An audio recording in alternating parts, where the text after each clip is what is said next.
I'm Neil Benezra, Director of SF MoMA, and it is a profound pleasure to welcome you all to this groundbreaking this morning.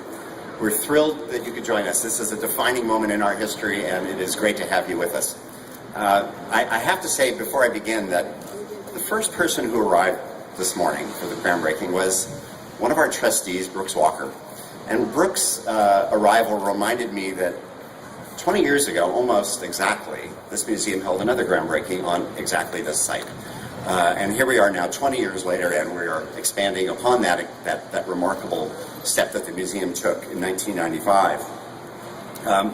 We moved here to 3rd Street from our Van Ness location, from the City Hall location, and we were immediately pioneers in this neighborhood.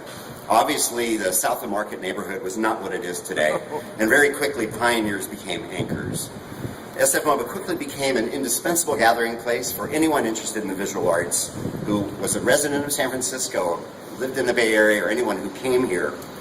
And over the course of the last 18 years, since 1995, SF MoMA has grown, I can only say exponentially, in terms of our programs, our membership, our attendance, our collections, family visits. Everything has doubled or tripled in scale and size.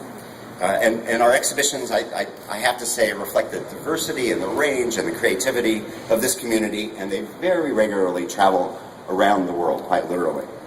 So today, here we are in 2013, and we're on the cusp of another remarkable change.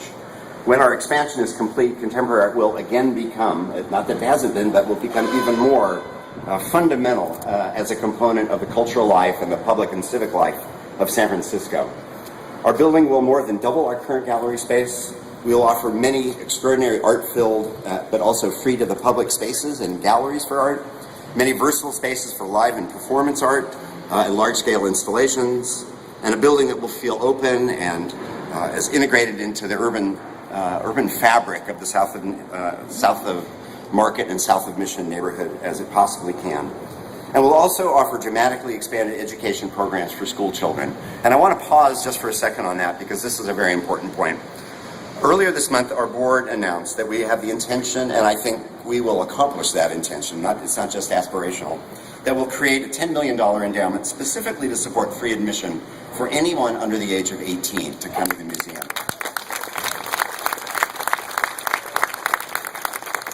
We could not be more excited and inspired by this. Now, if there's one question that I receive pretty much on a daily basis, and certainly a question I receive more than any other question that I'm asked, it's this. Gosh, 2 years of construction, SF MoMA is going to be closed at 3rd Street. Where will SF MoMA go? How will our community continue to experience contemporary art in the way that we have for the last 18 years here on 3rd Street? And I'm here to tell you, and we mean this very, very seriously, that SF MoMA will be quite literally and figuratively on the go. You, I think, will have noticed in the paper, and if you've been out to Crissy Field, the remarkable exhibition that we've been able to mount on Crissy Field of sculptures by Mark DeSuvero. And just in a few weeks, in June, we'll be opening the first of many partnership exhibitions with the Contemporary Jewish Museum, which is, of course, just around the corner from SF MoMA. I dare say that the period of time that we're entering into here, the next couple of years, culminating with the opening of the building in early 2016, will be the most exhilarating and exciting in the entire history of this museum. I couldn't be more excited about this, and I think our board and our staff and our whole community shares that great excitement. At the forefront of all this work, and we could not have asked for a better leader at this time, is Chuck Schwab, our board chair, and I'd like to pass the word now to Chuck.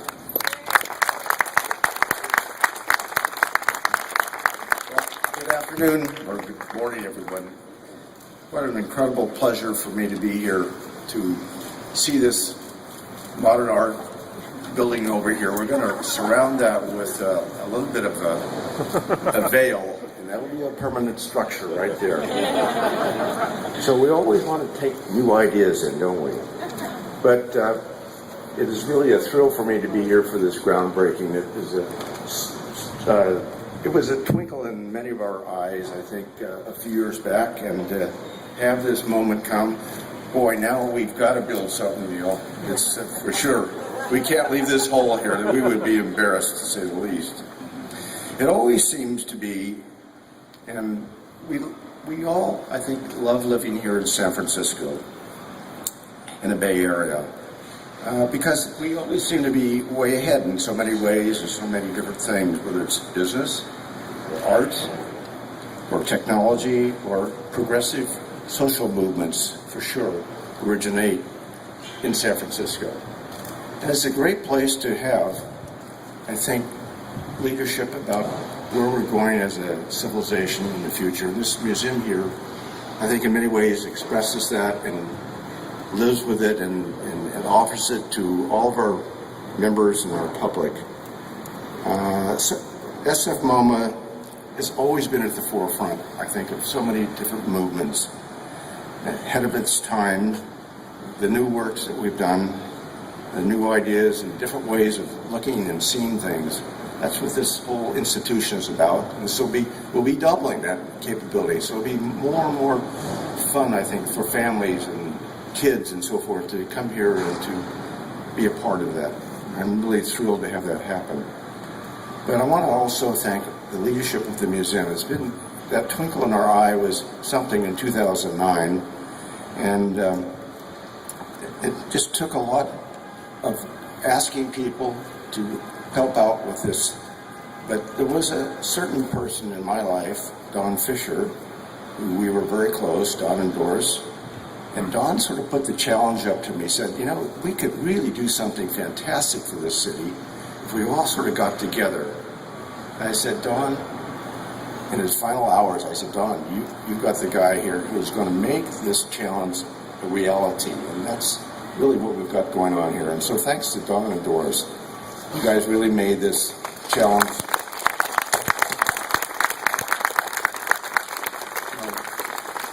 I have to thank also the community itself, our council people, supervisors, our mayor, our chief of police, the chief of the fire department. Just look at his fire department now. Well, he has a brand new one just a couple blocks over there, so he's really happy, and his whole team is really happy. So he's here today with us also. But our trustees, thank you for all your participation. It's been fantastic. I just can't thank enough of the people who have been here working hard with me side by side. And another fellow who I want to introduce, our mayor, Edwin Lee, is a fantastic guy. He is what this city always needs to have, a guy who is just going to make things happen. Not a lot of fanfare, but you just see how this whole city is sort of coming to life. It's going to be probably in 2000 and whatever, 16, we got football coming, we got museums coming. It's unbelievable, Ed. Mayor Ed Lee.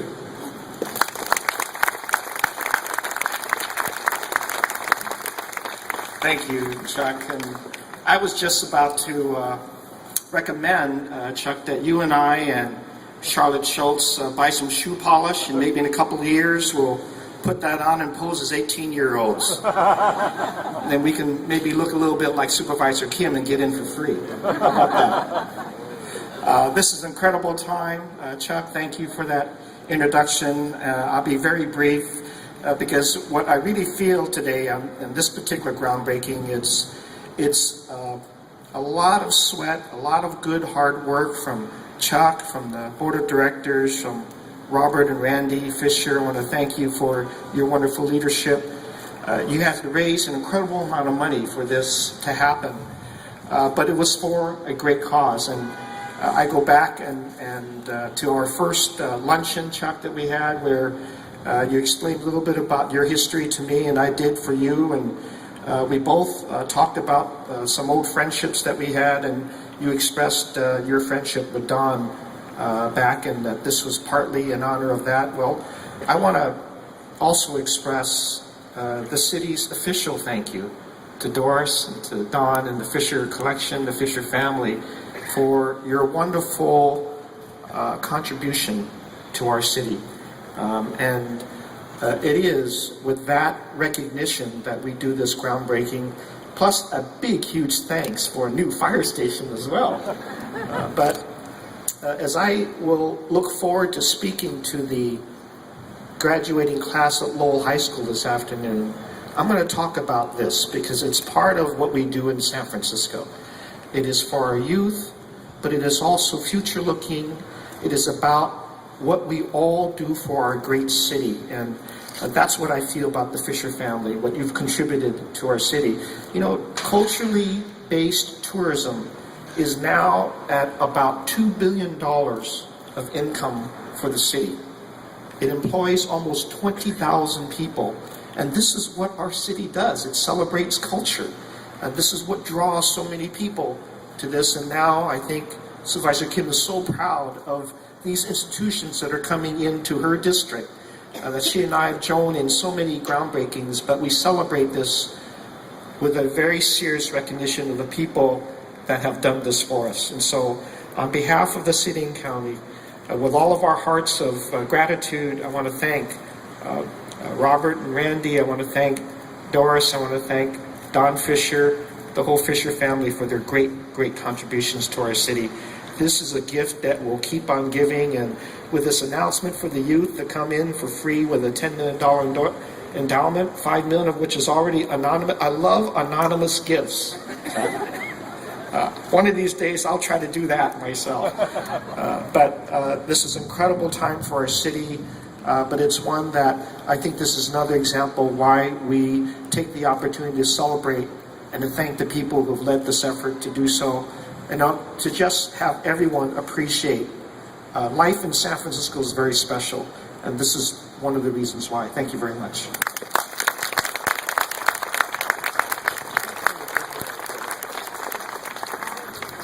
Thank you, Mayor Lee. I would just like to second Chuck's remarks earlier that the support that we receive from the city, from the mayor on down, has been nothing short of extraordinary. I have to say it's probably unprecedented in the history of San Francisco that we've had universal, unanimous support from the city, and there's through all of our permitting processes and everything that we've asked for is all happened, and it's a credit to you and your amazing team.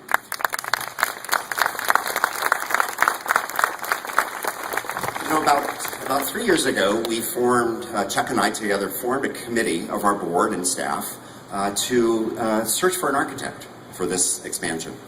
And what we were looking for was an architectural firm that, through their work and through their attitude toward their work, and through the resume of experience, would express the values that this museum holds and that we really want to express going forward.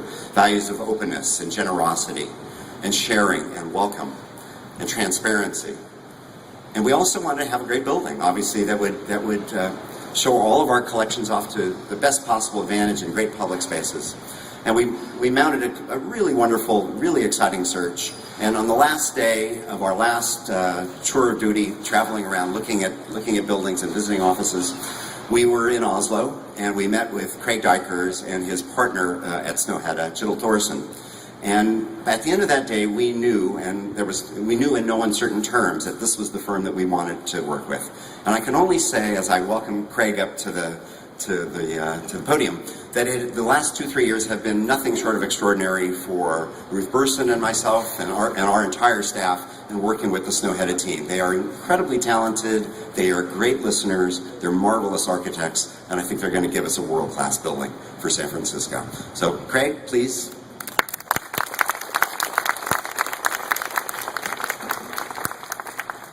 Thank you. Once again, it's an honor to be here today, speaking to all of you. Many people ask me what it's like to make a work of architecture, to design or make a building. And many people describe the act, I suppose, as being similar to giving birth. I think that's an apt description, depending on where you start in the process. There is the initial discussion of feasibility. Can we do this? Should we do this? And that discussion could go fast or slow. But this can happen with some thought, and it usually does. This is followed by a creative phase. The creative phase is really the fun part. Then there's the careful task of nursing the development along. And suddenly, we discover the pain of giving birth. Somehow this is akin to constructing a building with steel and stone, except that the 9 months that is used to deliver this child and the intense labor that follows is stretched into 20 or 24 months in this case. Happily, at the end of this, there's the miracle of birth, when the doors open and there are hopefully plenty of smiles and hugs while our guests enter the new SF MoMA. After this great day, the building will mature, slowly at first, and it will certainly experience many challenges in its life alongside the days of joy and celebration. While this metaphor is pretty good, there's an important difference that I'd like to point out. Unlike many marriages and many births, the making of a building is not a monogamous relationship. It's perhaps better seen as a polyamorous relationship because there's a great deal of partners in this effort, and we all know how sticky that can be. There are numerous partners to consider along the way, and each of these partners has a wedding ring, so to speak, and I've got the privilege of representing this group of lovers here at the podium today. The architects often receive a great deal of attention, and that is important, but it's also a tremendously large team that we represent. So I wanted to share with you rather quickly the names of our partners in this polyamorous relationship. It's a wonderfully rich list representing groups from California, the United States, and interests abroad.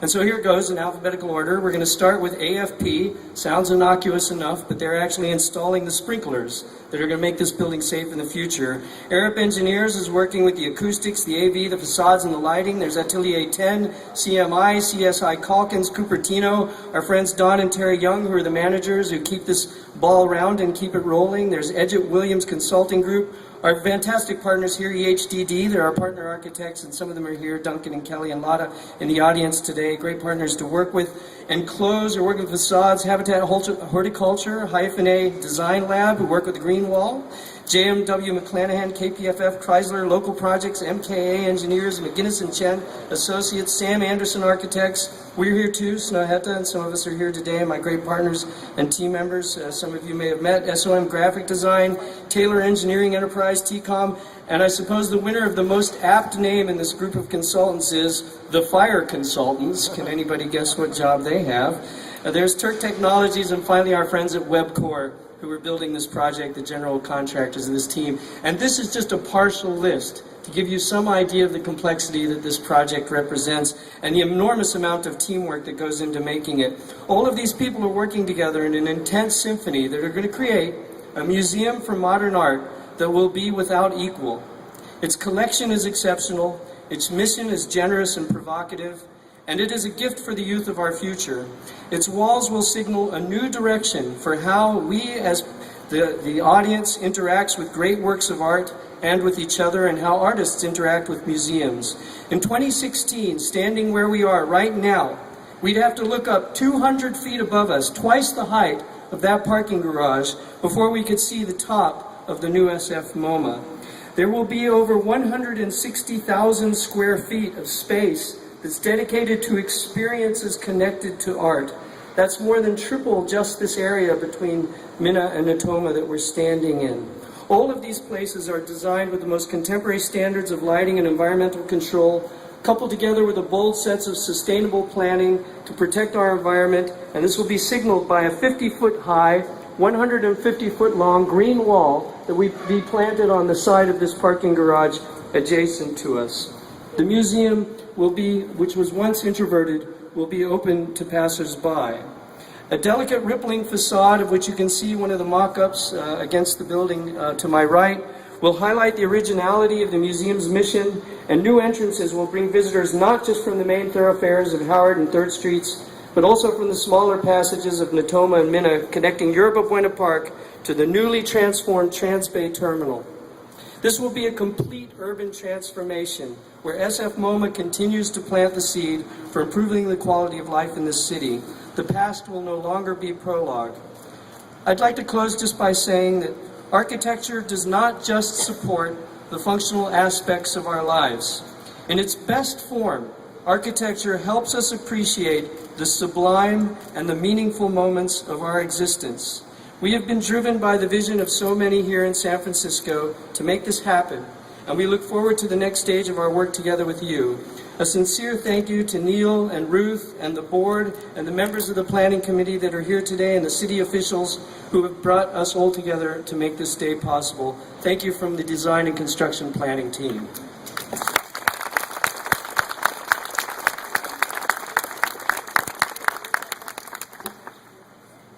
Thank you, Greg. So now what I'd like to do is invite a few additional members of SF MoMA's board and staff leadership team and some key community leaders and actually have the groundbreaking. So I'd like to begin with Brooks Walker, and we're going to all make our way down it's like Hollywood, down the red carpet. Brooks was I mentioned the groundbreaking 20 years ago, 1993, and Brooks was our chair at that time and really led the effort to get us to 3rd Street. Bob Fisher, who's our SF MoMA board president. Ruth Burson, my partner in this project, our deputy director for curatorial affairs. Dennis Wong, trustee and chairman of the board's construction oversight committee. Jane Kim, our district 6 supervisor, who's been such a great supporter and partner in this project. And then I'd also like to introduce some very special neighbors who we aim to serve, in particular through the museum's enhanced education programs. A class of 1st graders from Bessie Carmichael Elementary School here in the neighborhood.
As a member of the board since 2003 and board president for the last 3 years, I'm incredibly excited to be able to kick off this groundbreaking.